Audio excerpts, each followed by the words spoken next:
Почитувани на 30. мај оваа година, донесов одлука за прогласување на нова вонредна состојба во трајање од 14 дена. Вонредната состојба истекува утре на 13. јуни на полноќ. Сите вонредни состојби до сега ги прогласував на барање на владата со незино образложение зошто е потребно да бидат воведени. И на сите одлуки за вонредна состојба им предходеше седница на Советот за безбедност, на која премиерот и ресорните министри ги објаснуваа причините за потребата од вонредна состојба.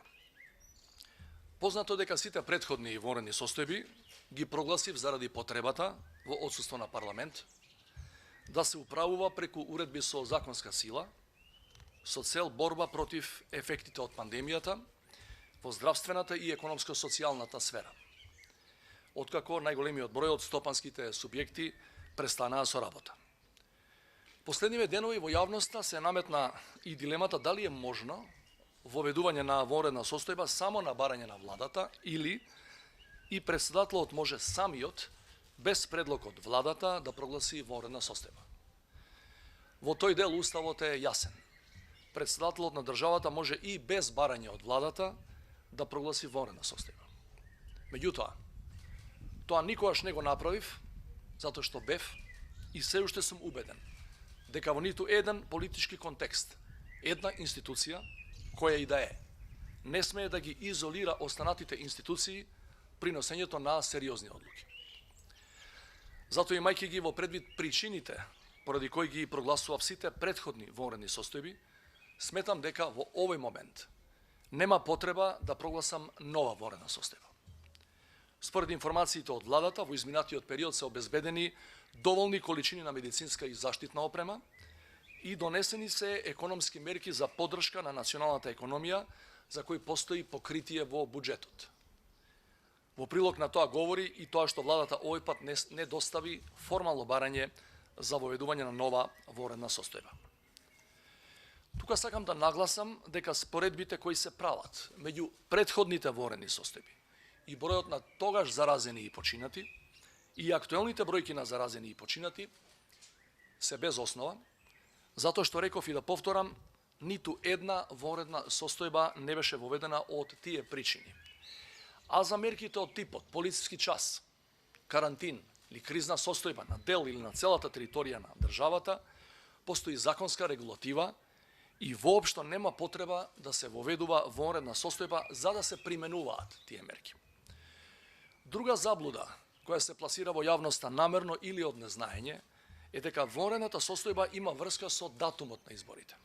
Да појаснам со други зборови. Избори може да се организираат и за време на вонредната состојба. Само треба владата, ако сака, се разбира, во уредбата каде што стои по завршување на вонредната состојба продолжуваат да течат изборните рокови, да напише изборните рокови течат и за време на вонредната состојба. И толку. Почитувани, дозволете ми сега да се осврнам и на датумот за предвремените парламентарни избори.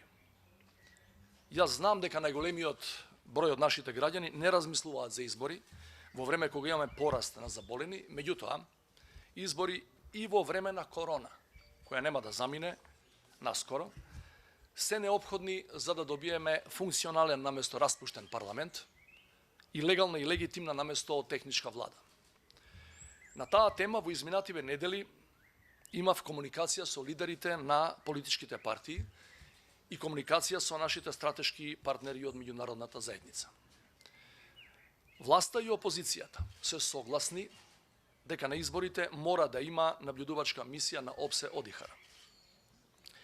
Власта и опозицијата се согласни дека Државната изборна комисија во соработка со Комисијата за заразни болести треба да изготви посебни протоколи за безбедно гласање на граѓаните и безбеден престој во просториите за гласање на членовите на избирачките одбори и домашните и меѓународните наблюдувачи. За жал, власта и опозицијата битно не ги приближија своите ставови за датумот на изборите.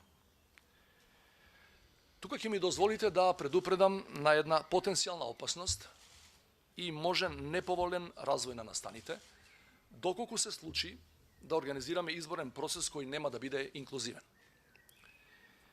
Знаеме дека нашето општество е со години крајно поларизирано по различни основи. Говорот на омраза ги продлабочува разликите по политичка, етничка, верска или партиска линија. Од март оваа година се наоѓаме во комплексна здравствена криза заради пандемијата. Поради тоа што собранието е распуштено, а имаме недоволно разработена норматива за вонредни ситуации, имаме иницијални елементи на уставно-правна криза. Доколку не успееме да се договориме за транспарентен и инклузивен изборен процес, тоа ќе значи влез во длабока политичка криза. Ако го погледаме поширокиот регион во кој се наоѓаме и обидите за негова дестабилизација преку хибридните закани и лажните вести, не можеме да исклучиме дека евентуалната правна и политичка криза нема да прерасне во безбедносна. Од тие причини сакам да упатам јавен повик до председателите на најголемата партија во власта Зоран Заев и најголемата опозициона партија Христијан Мицкоски да седнеме уште денеска и да најдеме излез од оваа ситуација со ставање на државните интереси над личните и партиските. Во спротивно, само ќе ја отвориме вратата за уште поголема внатрешна криза, при што нема само да ја доведеме под прашање нашата европска перспектива, туку многу поважно, ќе ги подкопаме нашите напори да излеземе на крај со пандемијата, за што ни е потребен јасен државен консензус и стабилни институции. Почитувани, во изминативе 3 години направивме компромиси без преседан, не само за регионот, туку и за поширокиот демократски свет. Тие компромиси ни овозможија членство во НАТО и почеток на преговорите со Европската Унија. Кризите од вакви размери во светот често резултираат со обединување на луѓето околу заедничките цели и вредности. Нема ниту една единствена причина кај нас оваа криза да биде извор на нови поделби кои низ нашата историја сме ги имале премногу. Благодарам.